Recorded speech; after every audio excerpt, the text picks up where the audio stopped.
আজ আমরা শুনব হোমার অনুপ্রাণিত ইলিয়াড ওডিসি মহাকাব্য। প্রথম পর্ব, চারণ কবির গান। সে প্রায় ৩৫০০ বছর আগের কথা। একদিন এক সুন্দর রোদমাখানো সকালে গ্রিসের উপকূলে ভেসে এলো ছোট্ট একটি জাহাজ। জাহাজের গায়ে হরেক রঙের নকশা করা বাহার। তার উপর সকালের রোদ এসে পড়ায় জাহাজটা আরো ঝকমক করে উঠছিল। বাইরে সেটাকে যত সুন্দর লাগছিল, তার থেকেও আরো আকর্ষণীয় বস্তু ছিল জাহাজের ভেতরে। সাদা ভেড়ার চামড়া দিয়ে সুন্দর তৈরি পোশাক পরা একটি লোক বসেছিল ডেকের উপর। গায়ের রংটা তার উজ্জ্বল গৌর, তেমনি টানা টানা চোখ আর তীক্ষ্ণ নাক। নীল সমুদ্র থেকে ভেসে আসা দুরন্ত হাওয়ায় এলোমেলো উঠছিল তার সোনালি বাবরি করা চুলগুলো। তার হাতে ছিল একটি সুদৃশ্য তারের বাজনা। আপন মনে সেই তারের বাজনার উপর আঙুল বোলাচ্ছিল, আর মিষ্টি রিন রিন করে একটা আওয়াজ চারদিকে ছড়িয়ে পড়ছিল। লোকটাকে দেবদূতের মতো দেখালেও আসলে সে একজন চারণ কবি।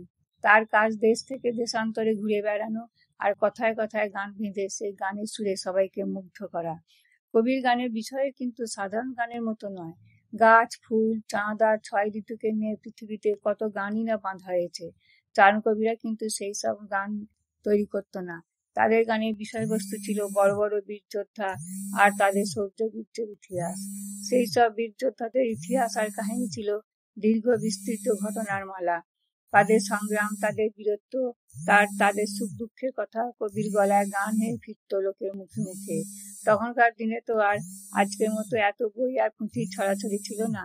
তাই এই সব গানগুলো এক চারণের গলা থেকে আর এক চারণের গলায় আজকের মতো গিয়ে বাসা বাঁধত, বেঁচে থাকতো হাজার হাজার বছর ধরে। পুরাকালে দেবতারা কিন্তু মানুষের মতোই মাটির কাছাকাছি বাস করতেন। মানুষের সঙ্গে মানুষের যুদ্ধ বিগ্রহ আর ভালোবাসায় তারাও অংশীদার হয়ে যেতেন। যদিও দেবতাদের নিজস্ব বাসস্থান ছিল স্বর্গের মতোই একটা জায়গা, তার নাম অলিম্পাস পর্বত। সব দেবতারা সেই অলিম্পাস পর্বতের আশেপাশে থাকতেন। প্রকৃতির এক একটি বিভাগে প্রভু ছিলেন তারা। সেদিনকার মানুষ বিশ্বাস করত প্রকৃতির প্রতিটি বিভাগের নিয়ন্ত্রণকর্তা এক একজন দেবতা। আবার এই সব দেবতারও একজন রাজা ছিলেন। আমাদের যেমন দেবরাজ ইন্দ্র, প্রাচীন একজন গ্রিসের দেবতার রাজা ছিলেন জিউস। তিনি ছিলেন আকাশের দেবতা। দেবরাজ ইন্দ্রের সঙ্গে তার অনেক মিল। ইন্দ্রের অস্ত্র যেমন বজ্র, ঠিক তেমনি জিউসেরও প্রধান শক্তি ছিল তার বজ্র। এমনকি তার কণ্ঠস্বরে ছিল বজ্রের মতো কঠিন আর ভয়ঙ্কর। সমস্ত দেবতাদের তিনি শাসন করতেন কারণ তিনি রাজা। সব দেবতাদের তিনি পালন করতেন কারণ তিনি ছিলেন দেব পিতা। অলিম্পাস পর্বতের শিখরে বসে তিনি অন্য সব দেবতা আর মানুষের কার্যকলাপ লক্ষ্য করতেন। হেরা ছিলেন জিউসের স্ত্রী। তার পুত্র সন্তানও অনেক। তার মধ্যে যমজ সন্তান ছিল সূর্যদেব অ্যাপেলো আর চন্দ্রাবতী আর্টেমিস। এছাড়াও ছিলেন বুদ্ধি ও জ্ঞানের দেবী এথেনা। বিশ্বকর্মা হেফাস্টাস ছিলেন শিল্পী। তিনি ছিলেন জিউসের পঙ্গু সন্তান। পৃথিবীর দেবতা ছিলেন ডিমিটার আর সমুদ্রের দেবতা পসেইডন। এছাড়াও আরো অনেকেই ছিলেন।